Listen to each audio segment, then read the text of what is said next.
नमस्कार. आजच्या एपिसोडमध्ये इथे रेवाने आता रमाला किडनॅप करून ठेवलेलं असतं आणि त्याचबरोबर इथे रेवा रमाला खूप जास्त त्राससुद्धा देत असते. तिने इथे रमाला बांधून चेअरला ठेवलेलंच असतं, पण रमाच्या गळ्याजवळ एक चाकूसुद्धा तिने लावून ठेवलेला असतो. जर रमा थोडी तरी हरली किंवा तिने स्वतःला प्रोटेक्ट करण्याचा प्रयत्न केला तर तिला त्रास झाला पाहिजे या हेतूने तिच्या गळ्याजवळ एक चाकूसुद्धा असतो. आणि आता अक्षयला कळलेलं असतं की रमा कुठे आहे. अक्षयने खिडकीमधून रमाला बघितलेलं असतं आणि त्यामुळे अक्षयला आता खूप जास्त त्रास होतो. हे बघून की रेवाबरोबर इथे सनीसुद्धा आहे रेवाबरोबर रमाला त्रास द्यायला. तेव्हा अक्षय जात असताना अभि तिथे येतो आणि म्हणत असतो, अक्षय कुठे जातोयस तू? तेव्हा अक्षय म्हणतो, रमा इथेच आहे. रेवाबरोबर सनीसुद्धा आहे आणि दोघंजणं मिळून रमाला टॉर्चर करतायत रे. तेव्हा इथे अभि म्हणतो, आत्ता जाऊ नकोस तिथे. आपल्याला आधी बघावं लागेल की नक्की ते लोक काय करतायत, नाहीतर रमाला या सगळ्याचा त्रास होईल. तेव्हा दोघेजणं बोलत असताना इथे खिडकीचा आवाज होतो आणि रेवा आता खिडकीमध्ये येते बघायला कुणी आहे का तिथे. तेव्हा अक्षय आणि अभि दोघेजणं आता दुसऱ्या बाजूला जाऊन लपून बसलेले असतात. तेव्हा इथे रेवा म्हणते, कोण असेल इथे? तेव्हा अभि इथे मांजरीचा आवाज काढतो, म्याव म्याव असं करतो. तेव्हा इथे रेवा म्हणते, अच्छा मांजर असेल कुठली तरी. तेवढ्यातच इथे आता रेवा येते आणि म्हणते की हिला चांगला धडा शिकवायचा. जोपर्यंत अक्षय माझ्यावरचे सगळे आरोप मागे घेत नाही तोपर्यंत हिला सोडणार नाही आहे. तेव्हा सनी विचारतो की तिथे कोण होतं? तेव्हा रेवा म्हणते की मांजर होती, मांजर. तेव्हा सनी म्हणतो, आलो आम्ही, थोड्या वेळातच येतो. मांजरीला मी हकलून येतो. तेव्हा इथे सनी आता बाहेर आल्यानंतर आळस देत असतो, कारण तिथे थांबून थांबून रेवाला घाबरून त्यालासुद्धा कंटाळा आलेला असतो. तेव्हा तिथे अक्षय आणि अभि दोघेजण येतात. त्या सनीचं तोंड बंद करतात आणि त्याला उचलून आता बाहेर घेऊन येतात. तेव्हा इथे रेवा म्हणत असते की रमा, बघितलंस ना, आता तुझी अवस्था खूपच जास्त वाईट होणार आहे. कितीही प्रयत्न कर, तुला कुणीही इथे वाचवायला येऊ शकणार नाही आहे. आणि जरी कुणी आलं ना तरीसुद्धा तू त्यांना जिवंत काही मिळणार नाही आहेस. तेव्हा रमा म्हणत असते, तुला जे काही करायचं आहे ते तू कर. माझी माणसं आहेत माझ्या पाठीशी, माझा देव माझ्या पाठीशी आहे आणि माझ्यावरती प्रेम करणारी माझी माणसं मला इथून नेल्याशिवाय काही राहणार नाही. तेव्हा इथे सीमा आणि इथे कावेरी दोघी जणींनी आता देव पाण्यामध्ये ठेवलेले असतात आणि रमासाठी प्रार्थना करत असतात की रमा लवकरात लवकर सापडू दे. तर इथे पंकज काका आपल्या मुलीला शोधण्यासाठी आता आपल्या सगळ्या फलटणला गोळा करत असतात. ते म्हणत असतात की पक्या, अरे आपल्या सगळ्यांना एकत्र यावं लागणार आहे. पेपरवाला, दूधवाला, रिक्षावाला, सगळ्यांना, डबेवाला, सगळ्यांना एकत्र घे. मला माझ्या लेकीला शोधून काढायचं आहे, असं पंकज काका म्हणतात. तर इथे आई आजीला सुद्धा आपल्या चुकीची जाणीव आता झालेलीच असते. तर इथे लग्न करून आल्यापासून आई आजीने रमाला खूपच जास्त छळलेलं असतं, तिला त्रास दिलेला असतो. पण शेवटीला रेवाचं कारस्थान आई आजीला कळलेलं असतं आणि त्यामुळे तिला तिच्या चुकीची जाणीव झालेली असते. ती म्हणत असते की रमा, मला माफ कर. मी तुला ओळखायला चुकले, मी तुला त्रास दिला त्यासाठी माफ कर. त्यानंतरला आई आजी रमाचा फोटो घेऊन बसलेली असते. तर जान्हवी खूप रडत असते. जान्हवी म्हणत असते, मंगल मावशी, माझ्याकडे आहे ना खूप सारी ज्वेलरी आहे, एक्सपेन्सिव्ह आहे. माझ्याकडे एक्सपेन्सिव्ह कपडे आहेत, सगळं काही मेकअपचं सामान एक्सपेन्सिव्ह आहे.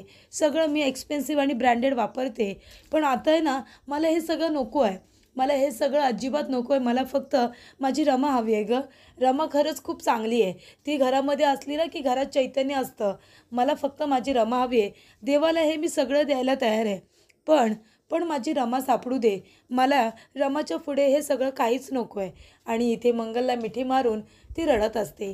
तर इथे शशिकांत मुकादम म्हणत असतो की काय रे शशिकांत मुकादम, स्वतःला मर्द म्हणवतोस ना, असा कसा रे तू मर्द? तू स्वतःला मर्द म्हणवतोस, लाज वाटायला हवी आहे तुला. अरे तुझ्या कुटुंबातील एक माणूस तुझ्या बरोबर नाही आहे. सगळ्यांनी तुला बाजूला काढून टाकले. कुणी धड तुझ्याशी बोलतसुद्धा नाही. आणि ती रमा, शेवटीला ती रमाच जिंकलेली आहे आणि तू हरलास. त्यानंतरला इथे सनीला उचलून आता बाहेर घेऊन येतात. तर तिथे स्मित आणि आनंद दोघेजणं बसलेले असतात. तेव्हा आनंद म्हणतो, काय रे अक्षय, हा कुठे सापडला तुला? तेव्हा अक्षय म्हणतो, दादा, अरे हा सनीसुद्धा रेवाला मदत करत होता. तुला माहिती आहे, रेवाने आणि सनीने दोघांनी मिळून रमाला किडनॅप केले आणि दोघेजणं माझ्या रमाला टॉर्चर करतायत. तेव्हा इथे आनंद म्हणत असतो, सनी, तुला हे सगळं करताना लाज नाही वाटली का रे? तेव्हा सनी म्हणतो, अरे भावांनो, ऐका तर माझं. मी काही केलेलं नाही आहे, या सगळ्यामध्ये माझी खरंच काही चुकी नाही आहे, हे सगळं तर रेवाने केलं आहे जाणून बुजून. तेव्हा इथे आनंद म्हणतो, नाही नाही, तुझ्यावरती तर आम्ही आता विश्वास ठेवणारच नाही. तेव्हा इथे सनी म्हणत असतो, पण तुम्ही माझ्यावरती विश्वास ठेवा, माझं ऐकून तरी घ्या. तुम्हाला माहिती आहे का, त्या रेवाने सुद्धा मला फसवलं. ती रेवा मला काय म्हणाली, की तू मला मदत कर रमाला किडनॅप करायला, मी तुझं आणि रमाचं लग्न लावून देईन. पण इथे मला माहिती नव्हतं की तिचा एवढा मोठा गेम प्लॅन आहे, तिने एवढी मोठी मोठी कारस्थानं केली आहेत, हे मला खरंच माहिती नव्हतं. आणि आता ती काय करते माहिती आहे का, ती रमाला त्रास देते, रमाला टॉर्चर करते आणि इतका त्रास देते ना, तर मला ते बघवत नाही आहे.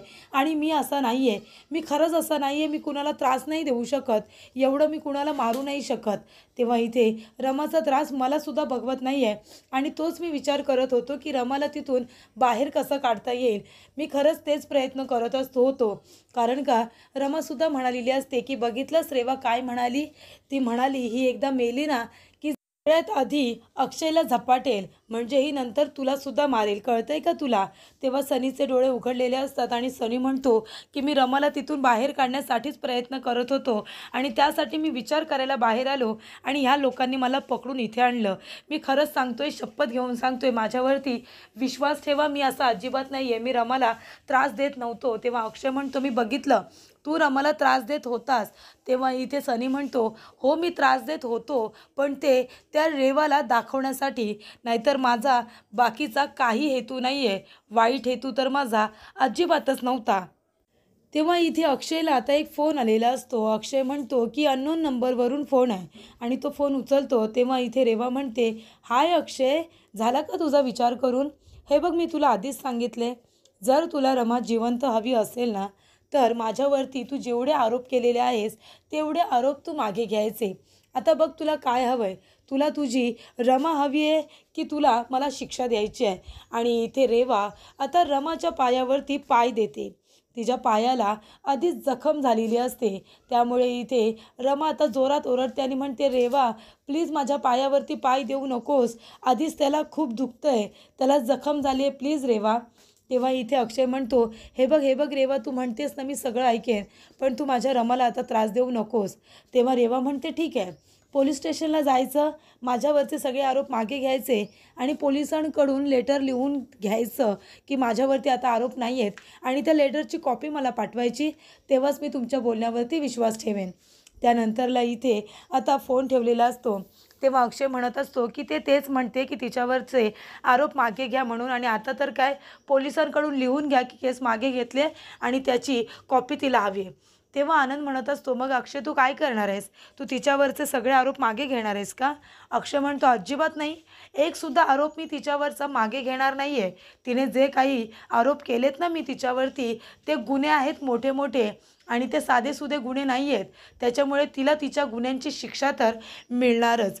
तेव्हा इथे सगळेजण आता प्लॅन करत असतात की करायचं काय. तर इथे सनीने जो प्लॅन सांगितलेला असतो तो खूपच जास्त रिस्की असतो. अक्षय म्हणतो, नाही नाही, हा प्लॅन नको, तो रिस्की आहे. तेव्हा इथे आता अभि म्हणत असतो की आपण जर ऑडिओ क्लिप केली तर तिची ऑडिओ क्लिप करूया आणि ती सगळ्यांना दाखवूया. तेव्हा इथे अक्षय म्हणतो, त्याच्यापेक्षा आपण तिची व्हिडिओज केली तर व्हिडिओमध्ये ती दिसते आणि स्वतःच्या तोंडाने सगळं काही कबूल करते, असं घेऊया ना. तेव्हा अभि म्हणतो की अजून एक आयडिया आहे माझ्याकडे, आपण ती जी ऑडिओ क्लिप केली ना, तर माझा एक मित्र आहे, तो आरजे आहे, आपण त्याची मदत घेऊया, म्हणजे आपल्याला आता ह्या रेवाचं बोलणं आहे ना सगळ्यांना ऐकवता येईल, सगळ्यांना कळेल की ही रेवा किती मोठी गुन्हेगार आहे, ते स्वतःच्या तोंडाने ती आपला गुन्हा कबूल करेल. आपण असं काहीतरी करूया. तेव्हा इथे आता अक्षय म्हणतो, ही खूपच छान आयडिया आहे. तेव्हा अभि म्हणतो, हां ना, म्हणजे पोलिसांना तर कळेलच, पण बाकीच्याही सर्व लोकांना कळेल की ह्या रेवाने किती मोठा गुन्हा केला आहे आणि तिला तोंड लपवून ठेवायलासुद्धा जागा उरणार नाही. तिने किती त्रास दिला आहे आपल्याला सगळ्यांना तर माहितीच आहे ना. मी माझ्या मित्राला सांगतो, तिथे फक्त तो जो साऊंड देईल ना तो आपल्याला ठेवावा लागणार आहे आणि तिच्या तोंडूनच आपल्याला खरं काय आहे ते सगळं बदलून काढायचं आहे. ती जे काही बोलेल ते सगळेजण ऐकतील आणि त्याच्यामुळे आता रेवाचा खरा चेहरा सगळ्यांच्या समोर येईल.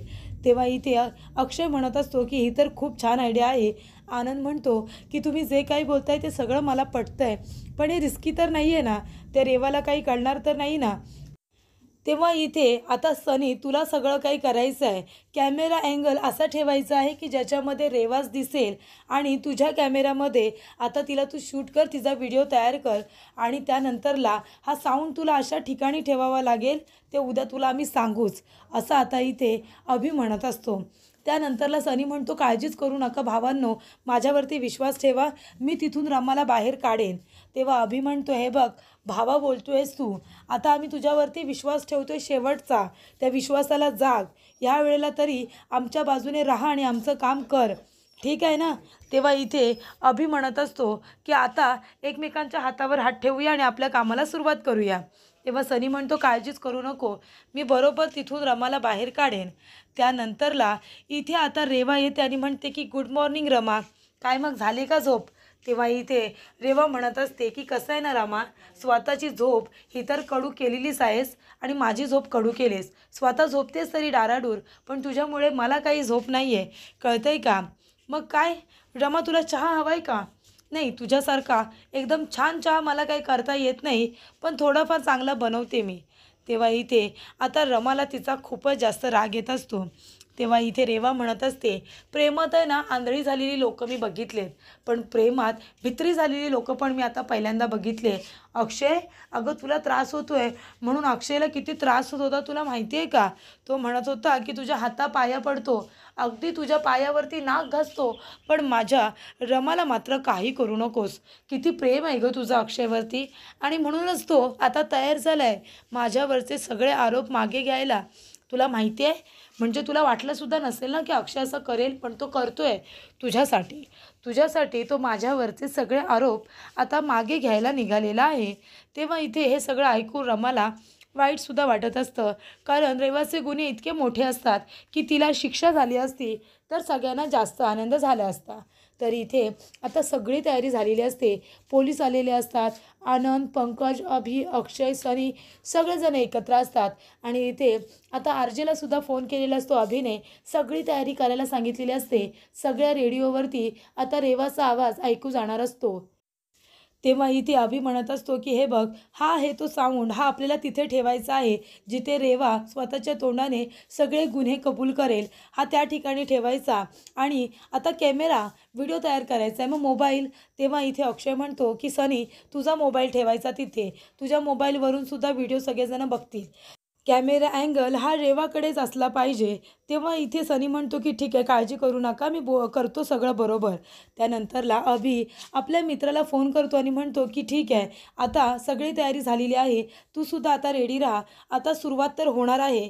इथे आता रेवाच्या तोंडून आम्ही सत्य वधून घेणार आहोत, सगळ्यांपर्यंत ही बातमी, ही ऑडिओ पोहोचली पाहिजे, ती सुद्धा लाईव्ह.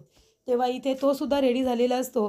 तेव्हा इथे अक्षय म्हणत असतो की त्याआधी मला सुरुवात करायची आहे, थोडंसं मला बोलायचं आहे आणि मग ते आपण सगळं मर्ज करूया, मग तर चालेल ना. तेव्हा इथे आता अक्षयला सुद्धा बोलण्याची संधी दिलेली असते.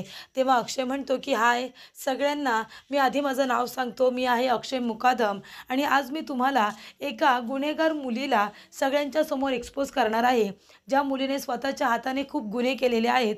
तिचं नाव आहे रेवा राज्याध्यक्ष आणि ती आता आमच्या फॅमिलीला खूप जास्त तिने त्रास दिलेला आहे, अगदी खूपच. आणि आता तर तिने खूप मोठा गुन्हा केला आहे, सगळे गुन्हे मोठे आहेत, पण याच्यामध्ये आता तिने माझ्या बायकोला सुद्धा किडनॅप केलं आहे रमाला, आणि आता तिला आम्ही सगळ्यांच्या समोर एक्सपोज करणार आहोत. तेव्हा आता तुम्ही सगळ्यांनी ऐका तिच्या तोंडूनच की त्या रेवाने किती मोठे गुन्हे केलेले आहेत. तरी ते अक्षय आधी सुरुवात करतो की नेमकं हिचं काय बोलणं सगळेजण ऐकणार आहेत. तर इथे रमाला किडनॅप केल्यानंतर रेवाने जे जे काही गुन्हे केलेले आहेत ते ती स्वतःच्या तोंडाने कबूल करणार आहे आणि ते सगळेजण आता ऐकणार आहेत. आणि अक्षयने आता सुरुवात केलेली असते की तुम्ही नेमकं कशाबद्दल ऐकणार आहात, रेवाच्या तोंडून तिने कसे गुन्हे केलेले आहेत. त्यामुळे इथे आता सगळेजण कान देऊन ऐकत असतात रेडिओवरती की नेमकं घडलंय तरी काय. तर पुढील भागामध्ये आपण बघूया. इथे रेवा म्हणत असते की रमा, आता मी तुला सोडणार नाही आहे, आता बास, आता अक्षयला खूप वेळ दिला, आता तू गेलीस म्हणून समज. तेव्हा इथे आता पोलीस तिथे आलेले असतात आणि पोलीस म्हणतात की रेवा राज्याध्यक्ष, चारी बाजूने तुला आता इथे आम्ही घेरलेली आहे, तेव्हा इथे रेवा घाबरते आणि तेवढ्यातच इथे रमा आपला हात आता हळूच सोडून घेते, कारण सनीने तिला मदत केलेली असते. आणि नंतरला रेवाच्या हातामध्ये जी बंदूक असते तिला लाथ मारून स्वतःच्या हातामध्ये घेते. तेव्हा इकडे आता रमा म्हणते की रेवा, तुझा खेळ संपला, आणि ती रेवाला बाहेर घेऊन येते. तेव्हा सगळे पोलीस आता तिच्याकडे बंदूक रोखून असतात. रेवा खूपच जास्त घाबरते आणि रमा म्हणते, बघितलीस का रेवा, प्रेमाची ताकद. शेवटीला रमा अक्षयच्या प्रेमाची ताकद आहे. दोघेजण एकत्र आले, असं रमा ठामपणे म्हणत असते.